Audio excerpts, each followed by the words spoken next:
अध्यक्ष महोदय, मैं प्रस्ताव करता हूं कि लोक परीक्षा अनुचित साधन निवारण संशोधक विधेयक 2026 पर विचार किया जाए। Speaker sir, this bill which was introduced yesterday is in fact an amendment to the earlier bill, Public Examinations Prevention of Unfair Means Act 2024, which was also brought by this government, and not only brought, it was perhaps the first of its kind in the history of independent India.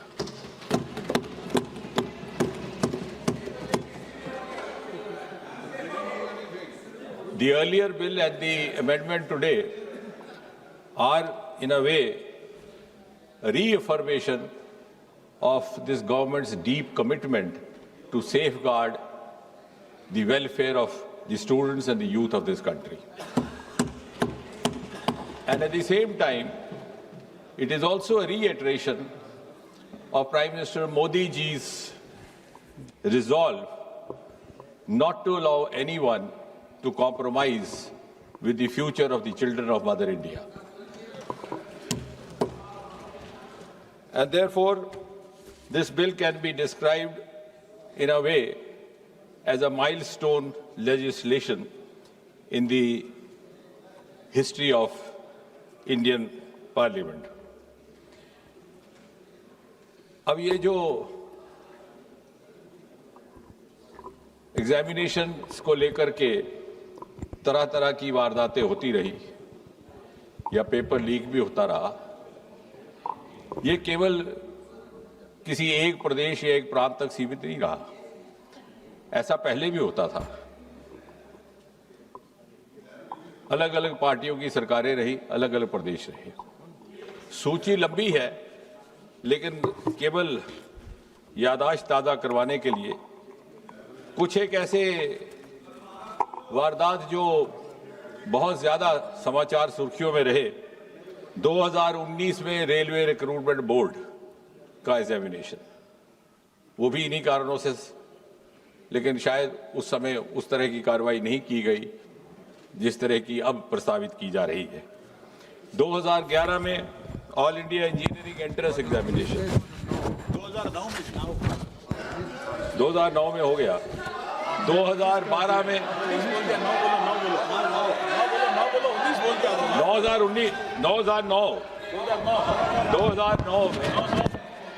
2009 में railway recruitment board, 2011 में वेणुगोपाल जी, by changing figures or digits, you cannot change the record. So it is on record 2009 Railway Recruitment Board. 2011, I'll go on and on. The list is very long then. 2011 All India Engineering Entrance Examination. 2012 AIMS New Delhi Entrance Paper Leak. 2013 Maharashtra Secondary Certificate Examination.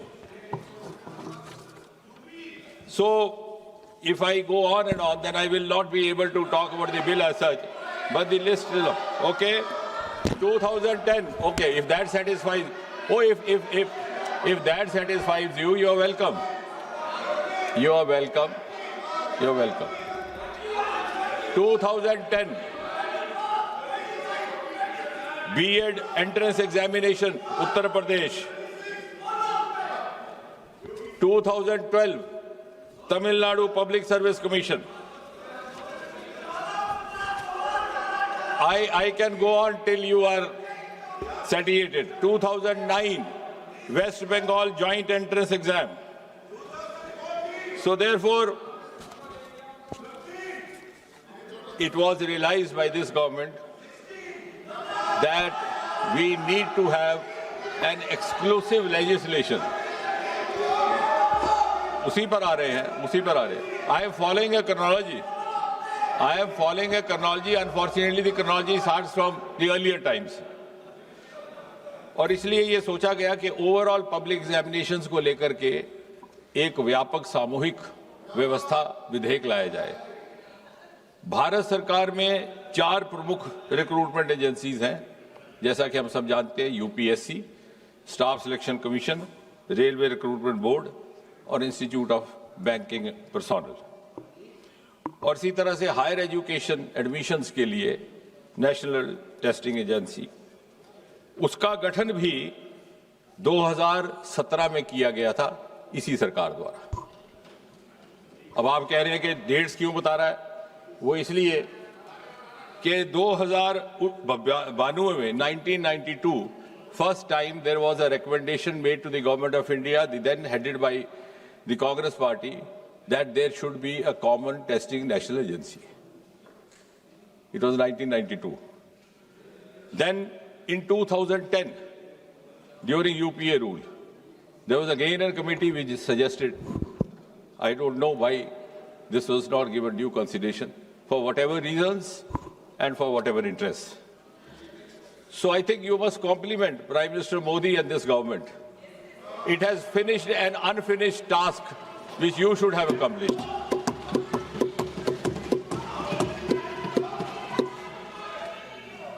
और इसलिए for the first time in 2024 this bill was brought in.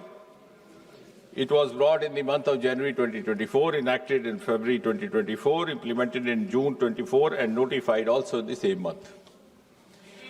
अब इस विधेयक के जो मूल उद्देश्य थे और basic objectives, to give more credibility and transparency to examination in whatever form, to reassure the students that they would be rewarded for their genuine, sincere efforts, and also to ensure that their future is safe. और इससे पहले जैसे मैंने कहा, there was no comprehensive law available to deal with such cases. इस bill को और ये जो एक्ट लाया गया 2024 को, it was made, as I said, it was applicable to all these agencies that I have just now mentioned. It was made not bailable, non-compoundable. Such offences were made absolutely cognizable and also liable to invite stringent punishment.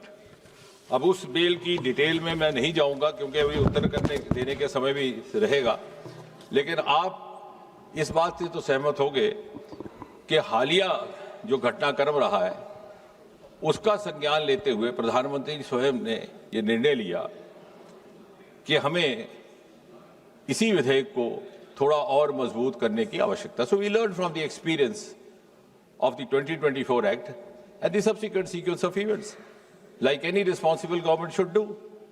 And therefore, this amendment is being brought in to make the law more stringent, and to ensure speedy justice, so that the credibility of all these exams gets enhanced and gets reinstated.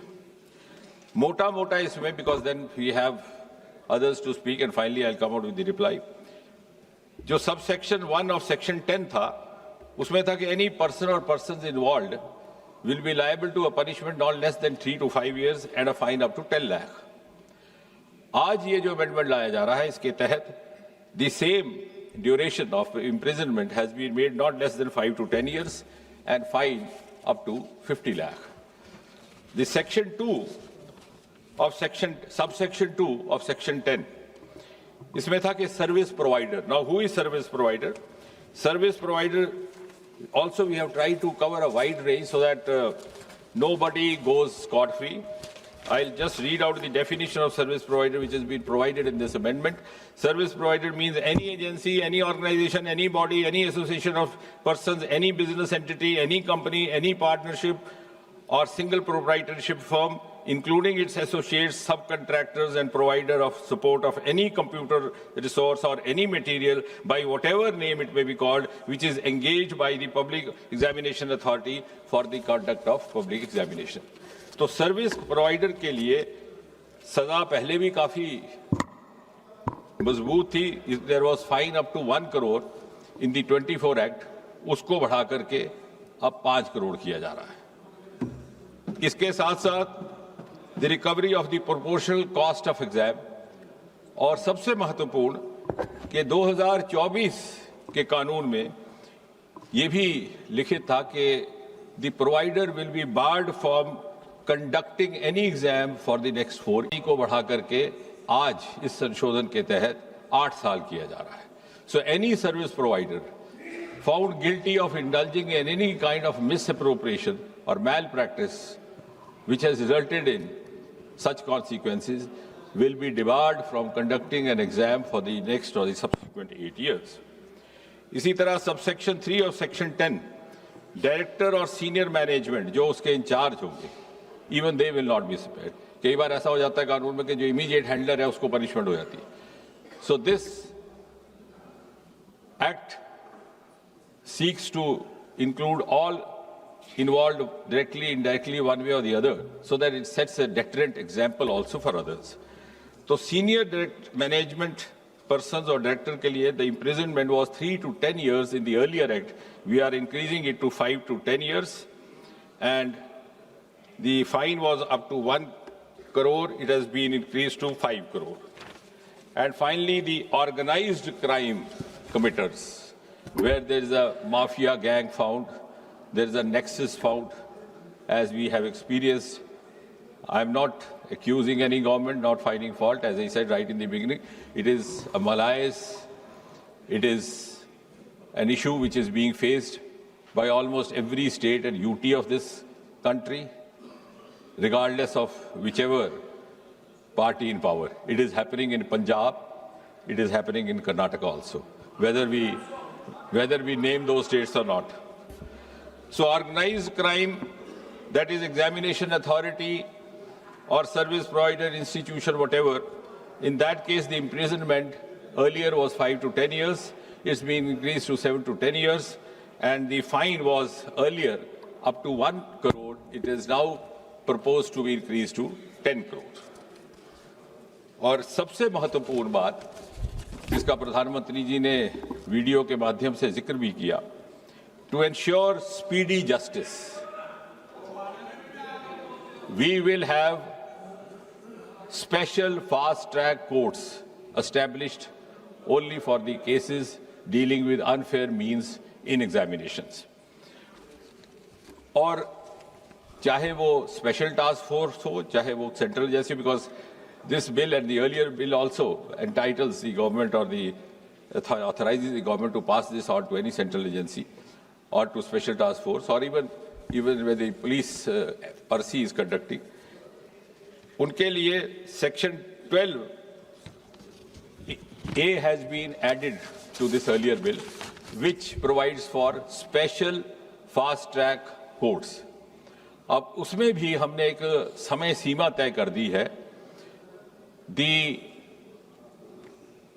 investigation has to be completed within a span of 2 months, regardless of whether it is a central agency or a special task force. और 2 महीने के भीतर सारी जांच investigation मुकम्मल की जाएगी और उसके बाद जो भी ट्रायल कोर्ट होगा, जो अभी इस केस में is going to be a fast track special court, उसमें ये 3 महीने, यानी जिस दिन वारदात रिपोर्ट हुई है उस दिन से लेकर के आखिरी निर्णय आने तक 5 महीने से ज्यादा अवधि काल नहीं रहा जाएगा.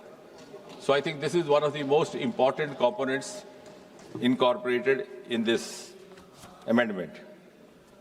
और उसके बाद भी अगर कोई अपील करना चाहे तो appeal will not be less than double bench of high court and appeal within 30 days. That too if there are justifiable grounds to satisfy the crowd.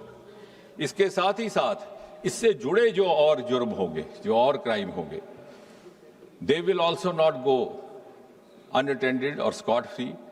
जो हमारी भारतीय न्याय समिति के प्रावधान है उसके अंतर्गत उनका भी निवारण करने का प्रावधान रहेगा. और इसलिए मेरा ये निवेदन है कि एक बड़ा ही महत्वपूर्ण विधेयक लेकर के आए हैं हम, और सरकार की प्रतिबद्धता का आप इसी बात से अनुमान लगा सकते हैं कि इसी विधेयक के लाने के साथ ही साथ हमारे लॉ मिनिस्टर साहब की ओर से भी एक प्रस्ताव जारी कर दिया गया कि वक्त ज़ाया ना हो तो ये जो स्पेशल फास्ट ट्रैक कोर्ट्स है इनको स्थापित करने का भी क्रम साथ ही साथ प्रारंभ किया जाए। उसमें दिल्ली, मुंबई, कोलकाता, मध्य प्रदेश, बिहार, उत्तराखंड में पहले ही इन्होंने गठित कर दिया है और आने वाले दिनों में बाकी स्थानों पर भी। इसके साथ ही साथ अभी कल ही प्रधानमंत्री जी ने एक महत्वपूर्ण घोषणा करते हुए एक टास्क फोर्स का भी ऐलान किया है to recommend reforms to make the exams systems leak proof. उसमें कुछ एक बड़े वरिष्ठ लोग सम्मिलित किए गए हैं who belong to the world of academics, world of technology, and who are known to have expertise and experience in these domains. Mr. Nandan Nilekani, co-founder Infosys, Mr. S. Somnath, ISRO chief, Tapan Dekka, ex-DIB, Mr. V. Kamakoti, director IIT Madras, Chennai, और इसी तरह से हमारे दो और member भी उसमें शामिल हैं, एक फॉर्मर सेक्रेटरी एजुकेशन और एक टेक्नोलॉजी एक्सपर्ट। और साथ ही साथ जो राधा कृष्ण कमेटी गठित की गई थी 22 जून 2024 में, उसमें से जो मोटी मोटी 46 की रिकमेंडेशंस थी उसमें से भी लगभग 76% अर्थात 35 इम्प्लीमेंट हो चुकी है। तो कहने का कुल मिलाकर के तात्पर्य है, बहुत समय ना लेते हुए, कि सरकार की नीति बड़ी ईमानदार है और ये संशोधन भी एक बड़े ईमानदाराना प्रयास के तहत लाया जा रहा है। और मुझे विश्वास है कि किसी भी दल के नेता को या किसी भी पार्टी के किसी भी माननीय सदस्य को इसमें कोई आपत्ति नहीं होगी। यदि आपत्ति हुई तो देश की जनता को उनसे आपत्ति होगी। धन्यवाद। राजनीति हो या क्रिकेट, देश विदेश की ब्रेकिंग हो या आपके मोहल्ले की बड़ी खबर, सब मिलेगा एक ही ऐप में, सबसे तेज और भरोसेमंद। अभी डाउनलोड करें दैनिक भास्कर डिजिटल।